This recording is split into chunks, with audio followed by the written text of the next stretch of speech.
आचार्य पूजपाद महाराज इष्ट उपदेश में कह रहे हैं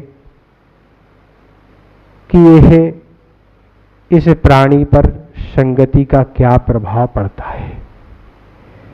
आचार्य महाराज बता रहे हैं कि अज्ञानी की उपासना करने से अज्ञान ही प्राप्त होता है और ज्ञानी की उपासना करने से ज्ञान की प्राप्ति होती है।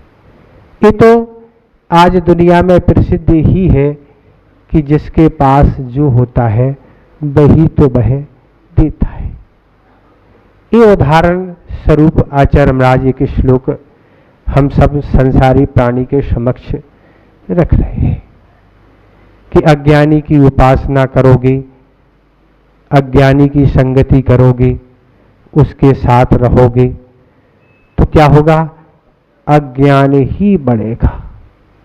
और अज्ञान देने वालों की तो आज दुनिया में कमी नहीं है। आप एक ढूंढो, 1000 आपको यूं मिल जाएंगे। पहले ही हम क्लास में बता चुके कि सलाहकारों की तो आज दुनिया में कोई कमी नहीं, बस आपको सलाह चाहिए भर हो, नहीं चाहिए तो हम भी देंगे, पकड़ के देंगे, क्योंकि हमें तो कोई काम नहीं है ना, हमारा समय कटता नहीं, तो इसलिए सलाहकारों की कमी नहीं है। पर आचार्य गुणभद्र महाराज आत्मनो सत्संग कहते हैं कि जो बादल घड़घड़ाते तो हैं, आवाज तो करते हैं, पर बरसते नहीं है, ऐसे बादल तो सुलभता से प्राप्त हो जाते हैं। पर जो बादल बरसने वाले होते हैं वह तो बहुत कम समय के लिए हमें प्राप्त होते हैं। इस तरह आचार्य गुणभद्र महाराज कह रहे हैं कि ऐसे जो संसार में हित करने वाले प्राणी हैं, गुरु हैं, उपदेशक हैं, उनकी संख्या बहुत कम है। और जो व्यर्थ में बोलते रहते हैं बादल की तरह, आप देखें कि बादलों का जब मौसम बनता है, अभी आप उस परिस्थिति समझ रहे हैं, अभी तो नहीं घड़घड़ा रहे हैं, पर आपका कोई भी सामग्री जब छत पर डली हो, अचानक बादलों की स्थिति बनती है तो आपकी क्या स्थिति होती है, कितने आप घबरा जाते हैं, शायद क्लास और प्रवचन छोड़ के ही चले जाएं। एक नगर में हम दोनों महाराज थे, हम और विमल सागर जी, छोटा सा गांव था। उन्होंने निवेदन किया प्रवचन के लिए चलना, हम दोनों जाके प्रवचन के लिए पहुंचे और थोड़ी देरी हुई थी, प्रवचन जहाँ तक शुरू होने की भूमिका बन रही थी, अचानक समाचार ज्ञात हुआ कि नल आ गए।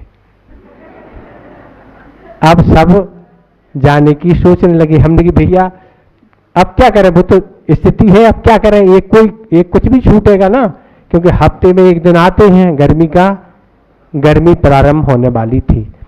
तो ये आचार्य महाराज कह रहे हैं कि अज्ञानी की उपासना करने से अज्ञान ही मिलेगा। और आज अज्ञानी प्राणी और अज्ञान को बढ़ाने वाली वस्तुओं की कोई कमी नहीं।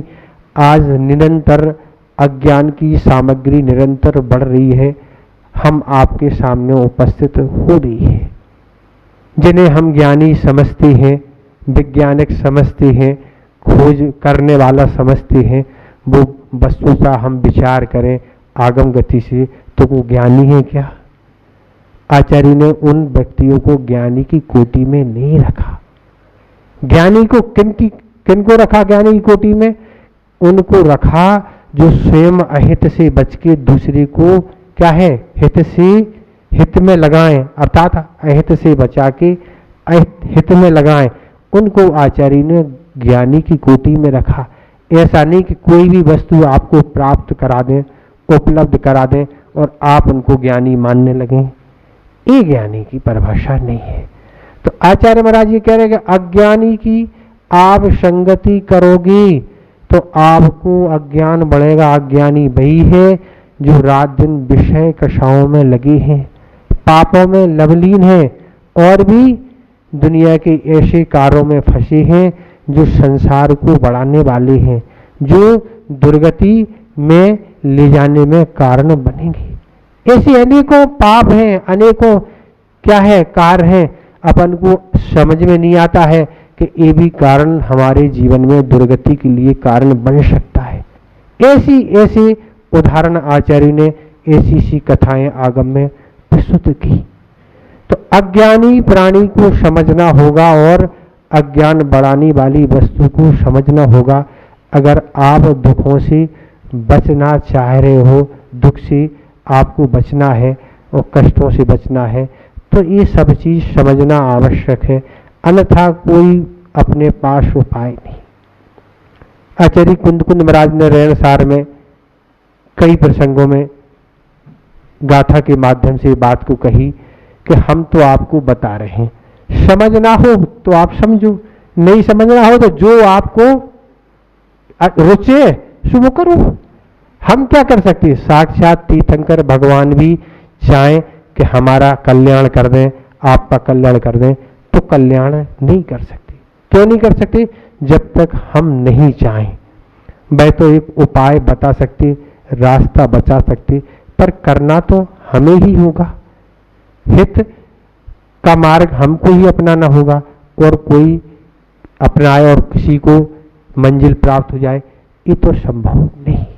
तो इसलिए बार बार आचार्य यही कहते कि हम तो आपको बता रहे हैं, अब आपको जो लगे सो आप करें। तो इस तरह से बहुत अहित बढ़ाने वाली आज सामग्री दिन पर दिन उपलब्ध हो रही है, और अहित करने वाले भी आज संसारी प्राणी इतनी आज संगति क्या है, इस प्रकार की आज संगति लोगों को मिल रही है कि आज सब कुछ जो भी थोड़ा आचरण है वह भी क्या है, नष्ट हो रहा है। जो भी अपने जीवन के उपयोग के लिए धन रखा है वह भी यूं क्या है, जा रहा है। कमाना तो बहुत श्रम करना पड़ता है तब धन आता है, पर मिटने में बिल्कुल भी समय नहीं लगता। पहले तो एक जुए ही होता था, आज कितने प्रकार के जुए आ गए हैं, उनके बारे में कह नहीं सकते। उसको जुआ नहीं कहा जाता, क्यों? उसकी सरकार के द्वारा अनुमति है, पर वस्तुतः है तो वह जुए का रूप। तो इसलिए आचार्य कहते हैं उस संगति को अच्छी बनाने का पूरा प्रयास करो। प्रयास नहीं, अच्छी संगति बनाना ही है। यहाँ तक कि आचार्य कुंद कुंद महाराज ने प्रवचन सार की 4 चूलिका में एक गाथा के माध्यम से साधु को भी उपदेश दिया कि हे साधु, अगर तुम्हें अपने जीवन को अच्छा बनाना है तो तुम अपने से समान गुण धर्म वाले साधु हैं उनकी संगति करो। साधु से कह रहे कि अगर तुम्हें अपना विकास उन्नति करना है तो जो समान गुण वाले हैं उनकी संगति करो, या फिर क्या, या अधिक गुण वाले हैं उनकी संगति करो। अगर कम गुण वाले हैं उनकी आप संगति करोगी तो क्या है, उस तरह तुम भी क्या है, जो कम गुण वाले के समान तुम भी बन जाओगे। उन्होंने एक दृष्टांत उदाहरण दिया उसी गाथा में कि जिस तरह से अगर शीतल जल है और वह अग्नि की संगति करता है तो वह शीतल स्वभाव वाला जल भी क्या है, अग्नि की संगति से उष्ण हो जाता है, मतलब वो शीतलता खो देता है। इस तरह ही साधु, अगर तुम अपने से कम गुण वालों की संगति करोगे तो तुम्हारी भी वही हालत होगी जो हालत उसकी है। आज इससे क्या शिक्षा लेना है, हमें क्या शिक्षा लेना है, किसके कारण इस व्यक्ति का पतन होगा। इस कथा का सार हो गया कि इस किसके कारण इस व्यक्ति का पतन हो गया, अर्थात वह दुर्गति का पात्र बन गया। वो हमारे जीवन में नहीं आना चाहिए, वो हमारे जीवन में उसका उपयोग नहीं होना चाहिए, उस चीज से हमें बचना चाहिए। वो किस गुणों के कारण, उस कथा में क्या अंश है, उस किन गुणों के कारण सामने वाले का विकास हो गया, वह उन्नति को प्राप्त हो गया और वह दुर्गति से बच के हमेशा हमेशा के लिए उस संसार से छूट गया। ये कथा की बात है। कथाएं तो आपको अनेक पता होंगी, पढ़ते भी हैं, पढ़ाते भी हैं, खूब बचती हैं कथाएं, पर बचने के बाद हमारे जीवन में क्या परिवर्तन हुआ, ये बहुत महत्वपूर्ण बात है उस कथा की। तो एक कथा जैसे अभी बताया कि अज्ञानी की उपासना करने से अज्ञान की प्राप्ति होती है। तो वह व्यक्ति युवा अवस्था में है और उसका हमेशा यही भाव रहता है, यही कार्य रहता है कि वह स्वाध्याय में ही लगा रहता है। एक ही काम है, स्वाध्याय करना, चिंतन और मनन करना, उस कथा का मर्म समझना और मर्म समझ के उसको अपने आचरण में लाना। एक ही काम है। 24-25 वर्ष की उम्र तक क्या होती है विषय वस्तु, विषय कषाय, पाप क्या होते हैं, वह सबसे दूर है। इतनी उम्र के होते हुए वह विषय कषाय पापों से बिल्कुल दूर है, कोई मतलब नहीं। यहां तक इतनी उम्र होने के बाद उसके मन में ये भी भाव नहीं है कि हमें विवाह करना है, क्योंकि स्वाध्याय के मर्म को वह ऐसा समझ चुका कि उसको अब विवाह करने का भाव नहीं है। परिवार जन उसकी इस तरह की वृत्ति देख के बड़ा चिंतित है कि आखिर इस तरह का इसका वैराग लक्षण रहेगा। एक ही हमारी संतान है और वह संतान भी बहुत क्या है, कठिनाई से हमें प्राप्त हुई है। उसने भी अगर घर छोड़ दिया तो हमारा वंश परंपरा है कैसे चलेगी, क्या करेंगे हम। तब परिवारजन ने उसका विवाह कर दिया। उसकी इच्छा होती नहीं हुई, विवाह तो हो गया। क्योंकि उसका स्वाध्याय बहुत उच्च क्वालिटी का था, इसलिए वह विवाह हुआ या नहीं हुआ यूं का त्यों है, वह तो अपने कार्य में लगा हुआ, उसको कोई मतलब नहीं। क्या पत्नी होती है, क्या विषय कषाय होती, क्या पाप होते, कोई मतलब नहीं। वह तो अपनी विरक्ति की तरह जैसे पहले रहता था वैसे अब रहता है। ये भी सब माँ को अच्छा ना लगा। इस तरह का व्यवहार, विवाह करने के बाद भी कोई परिवर्तन नहीं। अब क्या है, तो ये और दूसरा उपाय निकाला जाए। क्या उपाय निकला है, अब ऐसे व्यसनखोरी पापों की इसको संगति में पहुंचाया जाए। देखो मोह क्या नहीं करता है, मोह की परिणति देखो आप। ये मोह की परिणति के लिए कथानक हम आपके सामने रहे हैं कि मोह कितना पहुंचा हुआ होता है कि उसका जो होगा सो होगा, पर हमारा क्या होगा इसकी भी उसको चिंता नहीं रहती है। और उसने ऐसे विषय कसाई पापियों की संगति अपने बालक की ऐसे व्यसनों से करा दी। और वह जब ऐसे व्यसनी लोगों की संगति में फंसा तो फिर आगे जाके और भी वेश्या की संगति में फंस गया। कथा से तो आपको समझ में आ रहा है किसकी कथा है, कुछ लोग संकेत भी दे रहे हैं, पढ़ी है। वही हमने आपको पहले भूमिका बनाई कि कथाएं तो आप बहुत सारी पढ़ते हैं, सुनाते हैं, सुनते हैं और आप बहुत जल्दी सुना देते हैं। पर कथा का भाव क्या है, वो कथा से हमें क्या सीखना है, ये बहुत कम लोग उससे शिक्षा ग्रहण कर पाते हैं। मतलब ऐसी दृष्टि अगर हमारे अंदर आ रही है कि कर्म के योग से अगर हमारे अंदर कोई भाव आ रहे हैं और भाव आते ही वह कथा तुरंत याद आ जाए, नहीं। जो हमारे अंदर भाव आ रहे हैं, अगर हम इस तरह का व्यवहार हमारे जीवन में आएगा तो ठीक वैसी ही दशा होगी जैसी दशा उस व्यक्ति की हुई थी। ये तुरंत याद आना चाहिए। ये क्या है, क्या कहते अपन ट्यूबलाइट उठ गई, ऐसी ट्यूबलाइट तुरंत उठना चाहिए और तुरंत क्या उसका फल भी दिखना चाहिए कि उसने ऐसा अपने जीवन में किया, उसके परिणाम स्वरूप उसका क्या हुआ।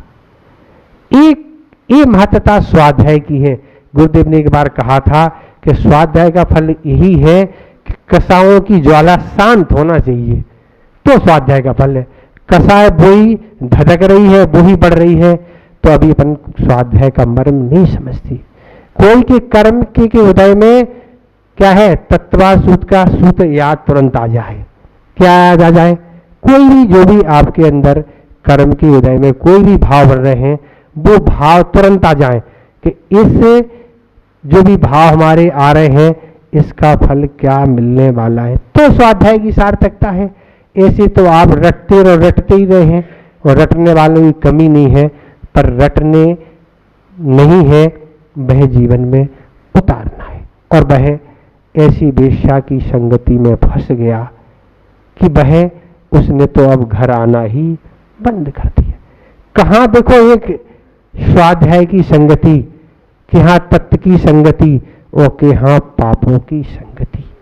वो भी एक संगति थी कि जब वह ऐसा स्वाध्याय और में लीन होता था तो उसको कुछ नहीं दिखता था। और ये भी एक बुरी संगति है कि जब वह ऐसा लवलीन हो गया तो कहाँ माँ है, कहाँ पिता है, कहाँ पत्नी है, कौन क्या है, वही रम गया। ऐसा रम गया कि जो भी उस पाप के लिए धन की आवश्यकता है, स्वयं नहीं जाना, अपने नौकरों से मंगाना। क्योंकि उतने समय के लिए भी हम क्या है, व्यसनों से दूर हो जाएंगे, इतनी आसक्ति। और पैसा मंगाते मंगाते लगभग 12 साल व्यतीत हो गए। और लगभग जो ऐसा एक नगर में धनाढ्य की कोटि में परवा लाता था, वह एक क्या हो गया, सारा धन। अब क्या बचा, अब धीरे धीरे तो अब पत्नी के आभूषण ही बचे। भय आने लगे और वह वेश्या समझ गई कि अब तो क्या है, धन सब गया। और वेश्या ने माँ से कहा, माँ ने कहा अब तो छोड़ो उसको। क्यों, अब तुम्हारे योग्य नहीं। क्योंकि अपन तो पैसे से मतलब है, अपन को क्या करना, व्यक्ति से क्या मतलब है। ये होता है व्यक्ति का स्वार्थ। ये व्यक्ति, बुरे व्यक्ति की संगति क्या होती है, स्वार्थी होती है। वह आपका हित नहीं चाहता है। और सारा का सारा सब जब लुट गया, उसने बाहर कर दिया, तब उस बालक ने सोचा कि अब घर में रहना, घर में जाना, माँ को चेहरा दिखाना कहाँ तक उचित है, हमने क्या कर डाला। तब वह विदेश धन कमाने गया और धन कमा के क्या कराया, उसने बहुत सारी रुई खरीदी। और रुई खरीद के वह आ रहा था, रात्रि में जंगल में ठहरा, बांस की रगड़ से अग्नि उत्पन्न हो गई, सारी जो कपास थी जल के राख हो गई। ऐसा कर्म बनता है। वह चला गया, फिर वापस गया विदेश कमाने, धन फिर कमा रहा था, फिर कमा के आ रहा था और लेके जहाज में रख के फिर जहाज फट गया और वह समुद्र में फिर गिर गया। फिर जैसे तैसे बचाव किया, फिर गया, फिर धन कमाए। ऐसा लगभग 7 बार हुआ और अंत में